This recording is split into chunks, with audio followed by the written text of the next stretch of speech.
Physics and reality. This was a review written by Einstein in 1936, and as I was reading it, it gave me a new understanding, a deeper understanding of manifestation that I want to share with you guys today. As a scientist, linking science to manifestation is my absolute favorite thing to explore, and the way Einstein philosophizes about reality in this review is, in my opinion, very closely related to the concepts that we know manifestation and how our mind creates our reality. I want to share that with you today. Now, understanding manifestation from this scientific point of view is going to remove all the doubts that you might have had around manifestation. You start to understand that you've been applying these laws and these ways of manifesting things into your life, your whole life already. And it provides you with an understanding of how you can use the laws of the universe, the energy, to your advantage to create your desired reality. My name is Davy. I am a PhD student in chemical engineering at the University of Cambridge. I was reading this review by Einstein written in 1936 called Physics and Reality, and it gave me this deeper layer of understanding of manifestation and the way our mind is the core, our consciousness is the core of perceiving reality. And I want to talk about it with you today. Make sure you watch this video until the end, because I believe that if you understand manifestation from this concept, the wishy-washiness and the abracadabra around it will be removed. You just understand, like, this is actually common sense, and of course this is the way life works. Of course this is the way manifestation works. Let me get into it. First, I want to talk a little bit about the main takeaways from Einstein's review, and then I want to link this back to manifestation and the way we can call things consciously into our life, into our reality, right? Now, the first notion that Einstein makes about reality is a very interesting one, which is we cannot differentiate between sense objects and images. So what physics tries to do, it is trying to describe reality, right? But reality is always perceived with one of our five senses.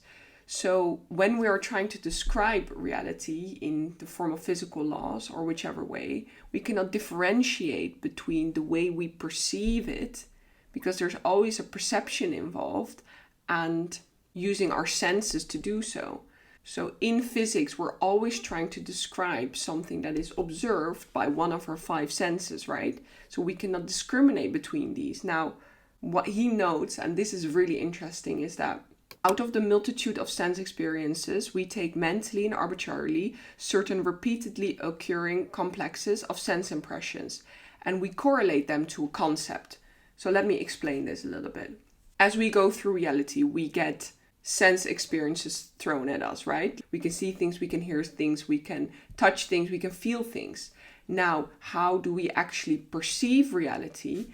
We perceive reality by correlating our sense experiences to something familiar, right?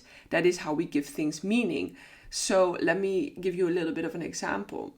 The way we experience life and the memories that we store about our experience are always going to be based on a correlation that we can make, or a recognition that we make between what we are perceiving and something we might have experienced in the past. That is how we give things meaning. So, for example, the first time we see an object, we don't know what it is. Now, the second time we see an object, we can correlate it to previous experience, and that is when we store it in our memory and understand and have meaning for that object, right? Now, in the same way, with any other experience, we will only store the sense impression, so something we observe with our five senses, if we can correlate it back to something that has meaning to us. And that is how our brain works. Our reality is always based on finding correlations and patterns to something experienced previously. In the same way, when people are experiencing the sunset, one person might remember the bright colors of the sunset, while another person might remember that sunset experience as a very bad day, because that was the day they found out that their relative passed away, right? So do you understand that we always perceive reality by correlating it back to something that has meaning to us or something that is familiar to us? We do not store the total of sense impressions available, and that is why reality is always a subjective experience. We just store what we want to see, or we can correlate back to something that makes sense to us, that has meaning to us, right? Our brain works in patterns and correlations and structure. Now, the second thing Einstein highlights as well is that in our thinking is a certain level of expectation. Things we are thinking about form the mental connection to reality. So what this means is that if we are already under an impression that, for example, everyone is angry at us, right, today, or we have a feeling that people don't like us, and then we go through our experience and someone looks at us angrily, because we had the thoughts about the world being angry at us, that is what we expected. Now that moment of that person looking angry at you will be very significant to you. Let's look at another brain, a person that is very positive that day and has a great day, and someone looks at them angry. Now that person might think, might not even notice the other person looking angry at them, or might think, sad that they're having a bad day. So do you understand that our complete reality, the way we perceive things, is based on the mental connection that we made with our previous made assumptions and thoughts about life? So this is the law of assumption in a way. You get what you expect. So we only classify things as real or that really happened based on the mental connections that we were able to make, based on the sense impressions that were presented to us. So in more simpler terms is that we will only remember the things or find things significant if we can attribute them meaning and connect them back to a certain thought or expectation we already had about reality. Now, the third thing that is really notable about the paper Einstein wrote is that we find things comprehensible or they make sense to us if we can connect them back to a mental construct we were already carrying. So we will only assign things with meaning or worthy of remembering or understand things if they correlate back to a specific thought or way of thinking we were already carrying with us. So do you understand that in that way, everything that we see is being filtered through this lens of what I already know and what mental constructs am I already carrying with you? Now, this is where the power of manifestation lies as well, which I'll come back to later.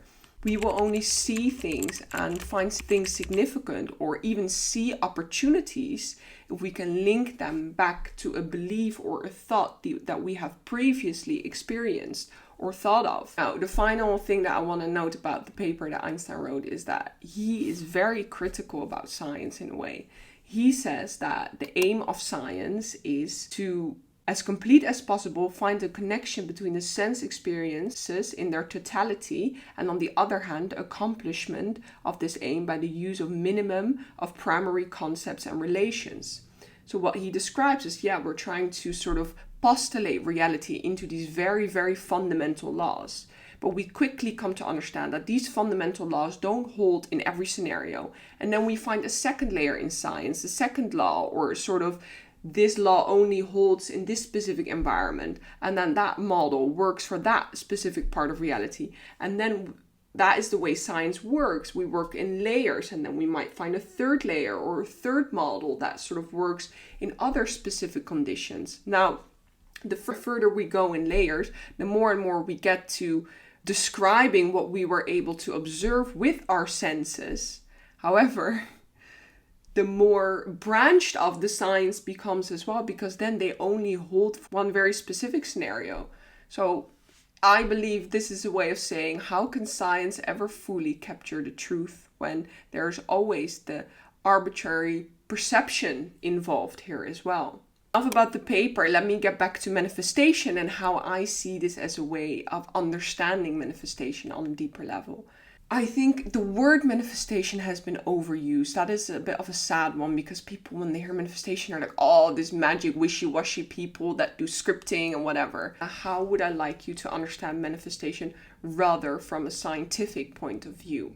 What Einstein described in his essay is that the way we perceive reality and the things we remember about reality and the things that stand out to us and the things that have meaning to us are based on things that we can recognize, that we can correlate to something. And we always correlate them to things that we have thought of before, that we have seen before, that we have experienced before. Our brain works with patterns, right? Now, what we are doing in manifestation is through visualization and through scripting and through affirmations, we are imposing new thoughts on our brain. We are imposing new scenarios. We are introducing a new way of thinking, even if it is temporarily. Now, what that does, all that does is that from that point onwards, now that you have these new sort of ways of thinking and thoughts and affirmations stored in your brain somewhere, you will start to perceive reality in a different way. Different things will stand out to you. Other things will become significant to you. Things that might have not had meaning before will now have a different meaning. You will assign a different meaning to them because your perception has changed, because your thoughts have changed. Now, the only thing this does is that it will, for example, allow you to see opportunity. It will make you think of what to do. That is all manifestation does. Presenting new affirmations and scripting and visualizing, it will allow you to think of what to do. It will allow you to have the creativity or to think of what inspired action to take. It is still going to be you that is putting in the work. It is still going to be you that is taking action. There's nothing magical about that. When you want to be a millionaire, it's going to be you that is going to work their butt off to become a millionaire. When you want to have a relationship, it is going to be you that learns how to love themselves so that you can manifest a relationship of that same frequency of love. It is all going to be you. But we can use these tools in manifestation to make sure that we even see opportunities, that we think of what actions to take, that we have a different perception of reality so that other things will start to stand out to us. Our mind doesn't care whether something is fantasy or reality. So if we are visualizing, for example, doing a physical performance, they've tested this in people that perform sports, right? If they visualize running the race, their brain will show the exact same activity. Now, if we visualize and script our manifestations beforehand, once we actually go through our life experience again, it will feel to us as if we have already done it. And as Einstein postulated, our mind works in correlations. We perceive and things stand out to us if we can correlate them back to an experience or thought we have had before. So the way I want you to think about manifestation and reality, I've already said this before, and I'll link my video up here about the quantum science of manifestation and understanding that thoughts are frequencies. Now let's take this assumption, right? Thoughts are frequencies, thoughts are waves. We are moving through frequencies just through thinking. Through thinking, we're going through all of these different frequencies. Now, if we resonate with a thought, they are going to invoke a certain level of energy and emotion, right? If we believe a thought that we get, we start to feel emotions, and we can feel this physically, like things are happening in our body, our emotions are activated, right? Our energy. Now, all that does, that potency of that energy in that emotion, can allow you to take action. So the thought invokes energy in your body, which you can witness as enthusiasm or motivation or inspiration, which leads to action. Manifestation is just a tool of getting yourself to take action. Now, we cannot take action on things we don't believe in, that don't resonate with us, that don't invoke emotions in us. We cannot even perceive possibilities and opportunities if they don't correlate to our already existing mental construct or belief system that we are carrying with us, right? So we will only perceive opportunities and inspiration if they correlate to something that we have thought of before. And the law of attraction is just about becoming conscious of this process and understanding that by feeding yourself new thoughts and becoming aware of your own thoughts and understanding that every thought is a reality.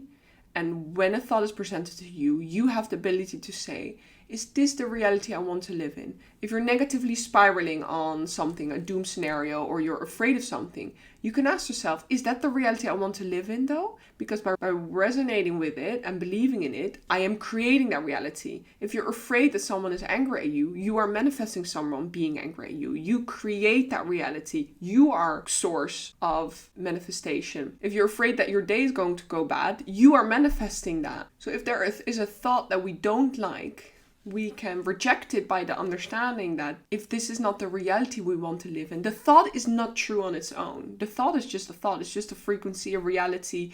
And we can choose to say, okay, is that the reality I want to live in? Is that the reality I want to create? Now, through affirmations and through scripting and through visualizing, we are creating new realities. We are creating new ways of thinking.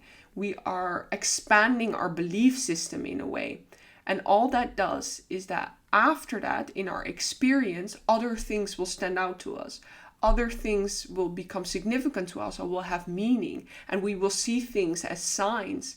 And it will cause us to see opportunities, to perceive opportunities, to then also feel inspired and motivated to take action on them. Manifestation is just a way of organizing your thoughts and pre-training your brain with specific affirmations or scripts or visuals so that you will have the capacity to perceive opportunities, so that you will feel motivated and have the inspiration to take action, basically so that you know what to do and that things will stand out to you in your reality afterwards that will lead you to know what to do. You don't have to know what to do when you're scripting or visualizing. Let the how up to the universe. Right? The universe will present opportunities to you. You just tune into that frequency, you create that reality, and after that, your perception will change. New thoughts have been planted in your brain, so your perception of reality will change. Different things will stand out to you, and as a result, you will figure out what to do. You will know what to do. And if you believe in yourself and cultivated enough confidence to go with that, you will feel motivated and want to take action on your desires. And if you don't, then I think your desires are too big currently. Make them smaller, cut them down to something that is believable to you, to something that resonates with you, to something that makes you feel inspired and enthusiastic and motivated. Thank you so much for watching. I really hope you enjoyed this video. Definitely let me know. Leave me a like, first of all, and subscribe to my channel. That truly helps. And let me know in the comments what you thought. I love to read your comments. And follow me on Instagram as well, which is Davy_Sitaram. And I would love to see you in my next video. Sending you my love.